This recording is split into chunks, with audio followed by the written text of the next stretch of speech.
Welcome back, MTG Joe here. Today we are going to look at the historic best of 3 traditional historic best decks metagame breakdowns. We're going to look at what are the new decks, the top decks that are winning thus far Diamond and Mythic rank. So notably this week we had an Arena Anthologies, which gave us a huge influx of very powerful cards, modern legacy staples in some cases. And then we also had the Alchemy drop, which introduced a new 2-card combo, which has been picked up in a lot of shells. It's the Naya Trelasarra Val combo. It's infinite life gain, infinite damage, infinite scry combo. So that's being played. So it's another kind of creature combo-esque deck that's kind of competing with the top dogs of the format. So we're going to take a look. Now, there's not huge amounts of data. We're looking at about a smaller subset. We'll look at it. We can see like popularity of the date's not populated right now. So some of the win rates are going to seem kind of high because they're smaller subsets, but it's more just deck ideas, things that are playing, things that are winning right now. And as we get a little bit more time for the meta to stabilize, we can see the win rates likely more normalized as we kind of go through. So I do have some best of 1 decks that I covered in a video earlier this week if you're looking for that. The Naya combo's been picking up quite a bit right now. I'm in like the top 500-600 with the Naya Val combo as well that I've been playing. But we're going to use Untapped for the data. Link for Untapped's in the video description. All the deck lists are there as well if you want to copy paste them. As well, while you're there, make sure to hit that subscribe button. We're to like 1,200 away from 20,000 subs on the channel. It's a goal I have by the end of the summer, getting close to the end of the summer. So hopefully you can help me meet that goal. It is free to sub on YouTube and it helps out the channel. So greatly appreciate it if you can. So let's jump into it. We are going to do a 15 game cap, so not the largest sample of deck, like games played volume wise, but it gives us the widest variety. So we're looking from say 30 to 15 games. It takes us basically 3 times the amount of decks. There's only 4,300 games played from the 19th to today, the 24th. So 5 days. It's not, again, we got to kind of work with the constraints that we have. So Izzet Lotus Field is the highest win rate deck for the week. So this is built on the combination of both Lotus Field and Deserted Temple, which technically you can open up in Edge of Eternity draft, which is kind of funny. So Lotus Field is a land that when it comes in, you have to sacrifice 2 lands. It has hexproof and it taps for 3 mana of any color. But you have both Stifle and Consign to Memory, which can basically nullify the sacrifice trigger. So then you don't lose the lands. And then this deck here, what it's trying to do is tap and untap Lotus Field multiple times to generate mana and chain together spells. So Deserted Temple is one way you can untap the land, pour over pages, taps in, and then draws you cards, and untaps 2 lands. You have Hidden Strings that does it as well. Notably, just Consigns Memory is very good main deck against like Eldrazi because it counters every card in their deck, as well as the triggers, same with Stifle. A new card that's being played is Thought Scour. Came with the Anthologies, so very kind of innocuous card, but does a really good job in a lot of these graveyard-centric decks. So for 1 mana, it just draws you a card at instant speed, but target player puts top 2 cards of their library into their graveyard. So it kind of fuels that, because you're playing Underworld Breach, which cares about cards in your graveyard that lets you kind of keep chaining the spells over and over again. Artist Talent lets you draw discards, kind of fill your graveyard for that effect there. What you're eventually trying to do is through generating enough mana, you cast Wish, and then you either get Tendrils of Agony or Grape Shot, and then you Storm Kill your opponent, or you can just cast Jace with no cards in library and just draw to win the game that way there. Your sideboard has answers to Sweepers and Temporary Lockdown and Divine Purge, as well as Removal and Fragment Reality. Fragment's good against a lot of the common hate pieces in the format. Dampening Spear, Deafening Silence, stuff like that. And then Orange Chant against the counterspell heavy decks, stuff like that. You see Tome Scour in here as a way if you don't have enough in your graveyard to keep the loop going of Underworld Breach, you just keep casting Tome Scour, which mills 5 cards, which is enough for Breach to kind of keep going that way there. You have a Breach that you can find as well if you need it for the combo, and we kind of go from there. Simic Eldrazi, 87%. So this deck's mainboarding Torpor Orb, which is basically shuts off the Trelasarra Val combo because it's all creatures ETB. So it's a strong way to kind of go there. You can trigger it through incidental ways, which we'll cover if you have like a Surveil land. But other than that, this is the shuts off most of the deck. We're seeing also the talismans. So Arena Anthologies 1 had a bunch of talismans. So this just replaces Mind Stone. So it gives you access to both the colorless, but then also the colored mana, which you need to cast some of the spells. The big thing with Eldrazi is you have access to Ugin's Labyrinth as well as Eldrazi Temple, 2 mana lands for your Eldrazi creatures, and then just lets you cast like Eldrazi's ahead of curve. So Mycospawn ramps you and blows up lands. Worldbreaker could blow up lands, a bunch of 7-drops that you can put under the Labyrinth. You have tutorable lands in like Blast Zone, Cavern of Souls, Sanctum of Ugin, which is kind of card advantage on a land. And then you're just playing big chunky Eldrazi's on the top end.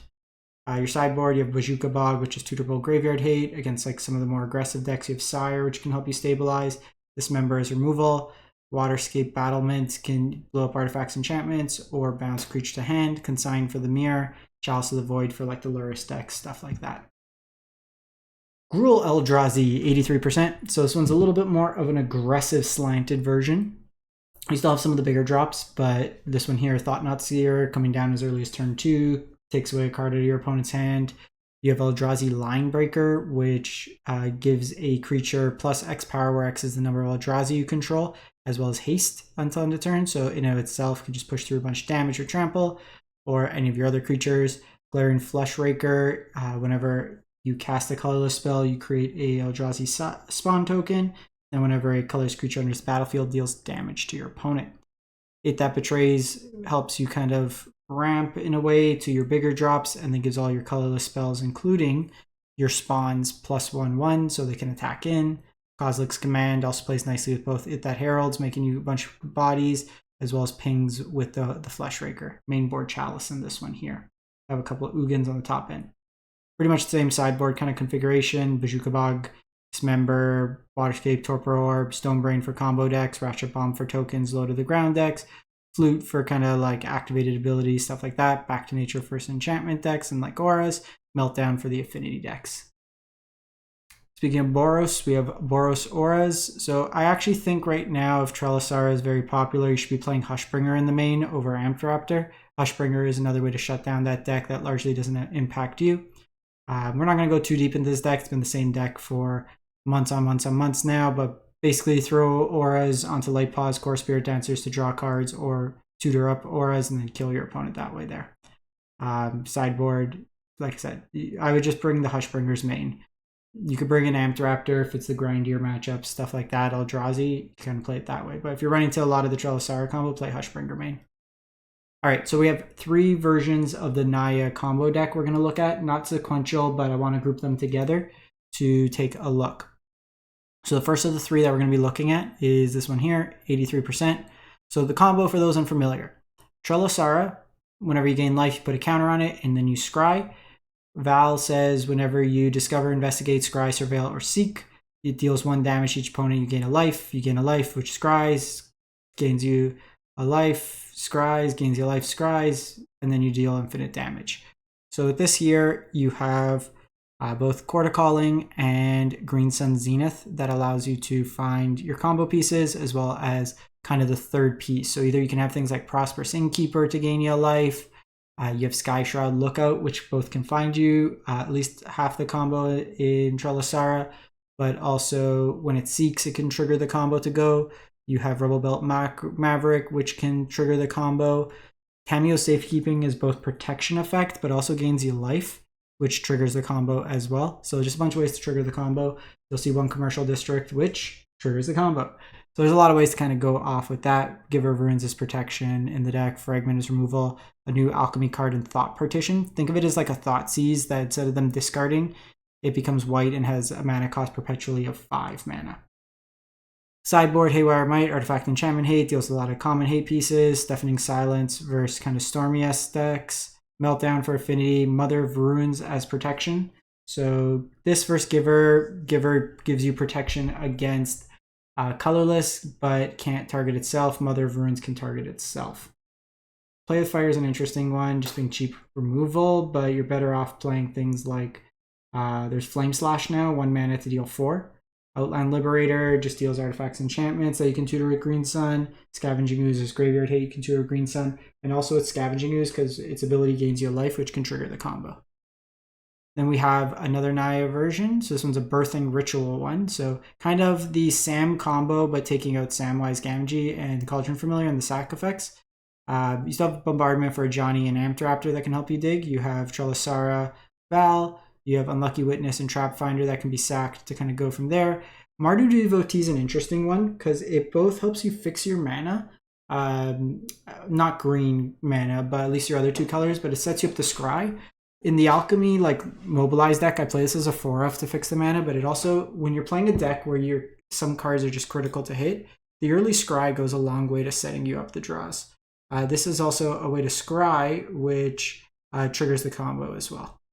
Fragment Reality, Guided Souls is a way to trigger the combo. Birthing Ritual, you sack these, gives you some card advantage, and helps you dig into the combo pieces.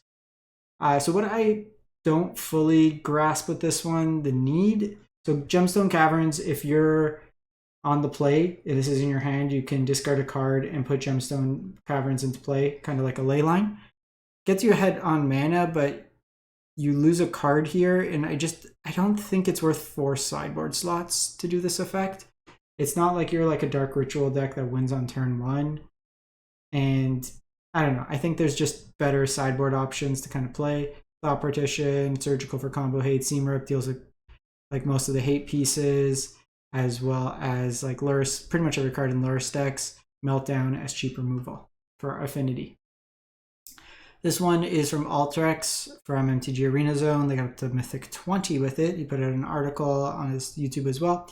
This is a Convoke version of the deck. So has the combo in it, but you're playing Ropeline Attendant, which makes any of your creatures in your hand have, when it enters, create a green-white cat citizen. So you, with Warden of the Inner Sky, if you have these pieces out, you can just tap it and then it scries, so it triggers the combo. You have your Green Sun package in here, and then Night Air and Avios for card advantage. Grist, for those unfamiliar, basically as long as it's not on the battlefield, it's a 1/1 insect creature, so you can Chord for it, you could Green Suns for it. It makes tokens, and then you could sacrifice creature, and then when you do, destroy target creature, and then for 5, each opponent loses life equal to the number of creature cards in your graveyard. So just kind of an ultimate win condition, make you some bodies that feeds into the Convoke plan. This one, because it's got a little bit more of a toolboxy effect, so with the chords, you have Skyclave as removal, Aven Interrupter's counter, White Orchid Phantom for like Eldrazi decks, blow up their lands, Thalia for tax, Remorseful Cleric for graveyard hate, Coral Harpooner to deal flyers, Sylvan Safekeeper's protection, Path as removal, Sidious Fungus is artifact enchantment hate. I would probably still play Haywire Might over this. The difference is like this can be found with Green Sun. Haywire Might's a better effect, so it's kind of, do you want to have it tutorable all the time or just with your like Court of Calling? So it's an interesting consideration. They fill a similar void.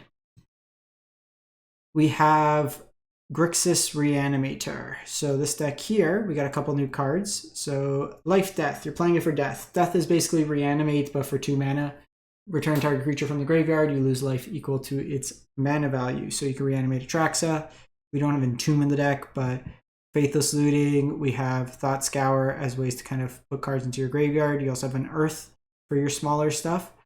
We have Currency Converter that was also in the Anthology. So 1 mana artifact, whenever you discard a card, you may exile that card from your graveyard. Itself has 2 mana, draw, discard a card, and then you can put a card exile with Currency Converter into your graveyard. If it's a land, then you create a treasure. If it's a non-land, you create a rogue. So just kind of another alternate way to kind of generate value. It's another draw, discard style effect in the deck. If Emperor Bones can reanimate your Atraxas, you also could just cheat into play Oculus. And then we have another card in Barrow Goyf. So another Lerma Goyf, kind of like Tarmogoyf, but this one is 1 more mana. It has Death Touch lifelink. And then whenever it deals combat damage to a player, you mill that many cards. If you do, you put a creature card among them into your hand. So it's kind of card advantage that way there. Damnation is a sweeper. Mystical Dispute for cheap counters. Barrow Goyf in here just against, when they bring in graveyard decks, like hate, because this is global, both graveyards. Just a good beater, especially against aggressive decks. When I'm playing Legacy, like I play Izzet Prowess, Izzet Corey. So the Dimir Tempo decks usually have some number of these across the 75. They usually bring them in against me because they can help race. Stone of Arich for the sack decks. Soul Guide for graveyard hate. Pithing Needle for activated abilities. Meltdown for affinity. Consign for the Eldrazi decks. we have kind of the updated take on the Sorin deck. So Sorin got nerfed. The -3 only does a vampire 6 CMC or less. So Alenda is no longer in the picture for this. Instead, they're cheating in Vein Ripper, Vona, which blows up stuff, and then Blood Baron. Reasonable threat against black and white decks. Otherwise, you're kind of the same core deck. Emperor can rebuy stuff. Overlord mills you over along with Malavant. Dedicated doll maker like Blink Your Overlord, for example. Just a bunch of ways to kind of find your combo pieces, interact with your opponent, blink stuff, get value, kind of cheat into play big bombs. Calling Ritual for the Lurrus piles, go wide piles. White Orchard for the Eldrazi decks.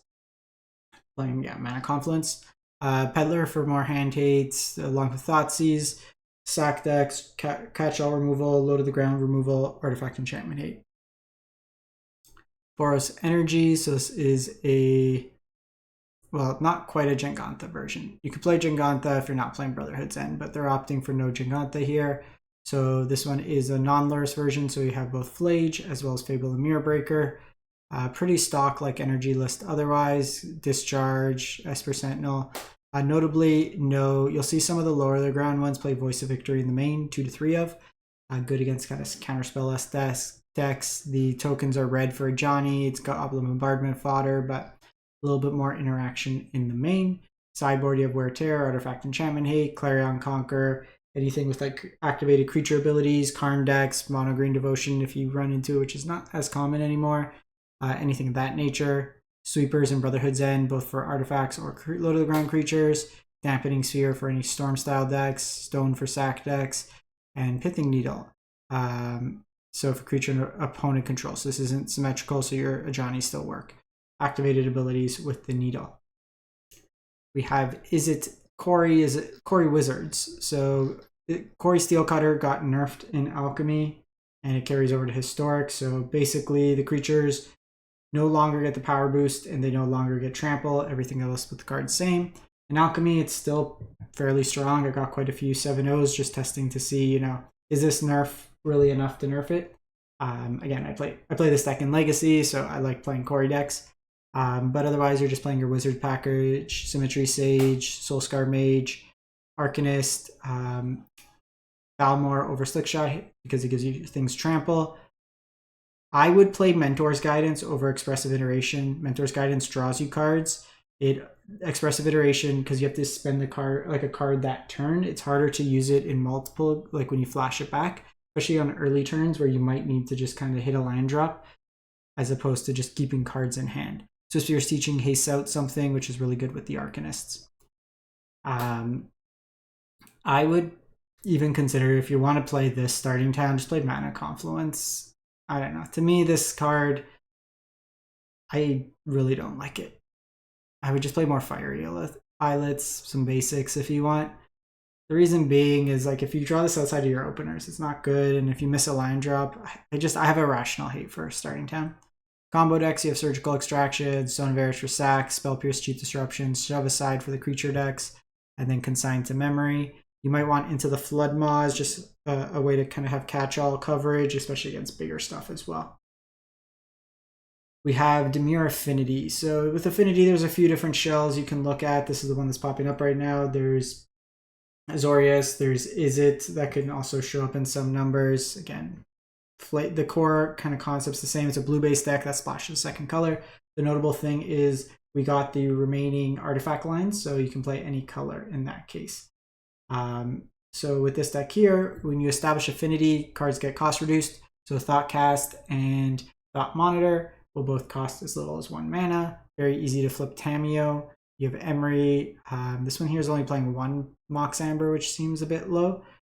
You're playing Refurbished Familiar as a way to kind of discard cards. 1 mana card in here. You tap all your stuff to cap a Cannoneer, get it out early. And then Demonic Junker as a way to destroy creatures. So it's kind of removal in that effect. That can be as little as, again, 1 mana for the deck. And then your sideboard, Ritual Path of Sweepers, Dampening Sphere for Storm decks. Dampening Sphere also impacts you, so be mindful. This deck does at times want to multi-spell, so keep that in mind. Changes cheap counters, Surgical for Graveyard combo hate, Stone of Eris for sack decks, Fatal Push cheap removal, Sign to Memory for Eldrazi decks, stuff of that nature.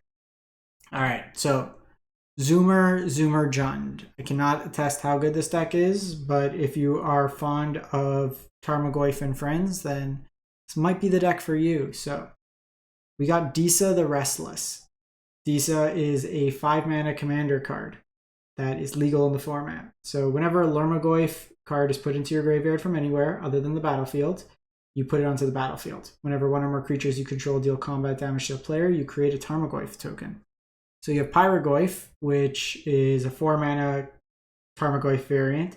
When it enters, or another Lurmagoyf enters, deals damage equal to its power to any target. So removal or just burn to the face. We have Barrowgoyf. This version here, you're kind of self-milling with like Malvent Rumble. We have the Jar Souls that can flashback stuff, Detective Phoenix to bestow from like the graveyard. So you kind of get some value there. So it's kind of cool because it gives the creature flying and haste as a way to kind of give you some value in that case. So it gives your like big Lormagoy's evasion. You have Death as a reanimation effect, Resourceful Collector. So the beginning of your end step, a random non-food permanent in your graveyard becomes a food in addition to its other types and gains 2 mana, exile this artifact. And then you may play this card for as long as it's in the graveyard. So just another way to kind of play cards from your graveyard. And then we also have Renin 6. So Renin 6, very strong Planeswalker, return lands, can deal damage to any target, and then can give your instants and sorceries retrace. You discard a land to cast it from the graveyard. FOMO, you might even want like Faithless Looting in this deck. You have Oliphant as a way to kind of find your lands as well, but looting could be a way to kind of get that effect. You have the Ghost Quarter, kind of Strip Mine-esque effect with the Renin 6. Leyline for Graveyard Hate, Fade to History for Artifact Enchantment, Mass Hate. You have Toxic Delusion, Sweeper, Assassin's Trophy, Catch-All Removal, Needle for activated abilities, and Inquisition for more hand hate. That's it for the week. Let me know what you've been playing, what you've been liking. We'll catch you next week. Thanks for watching.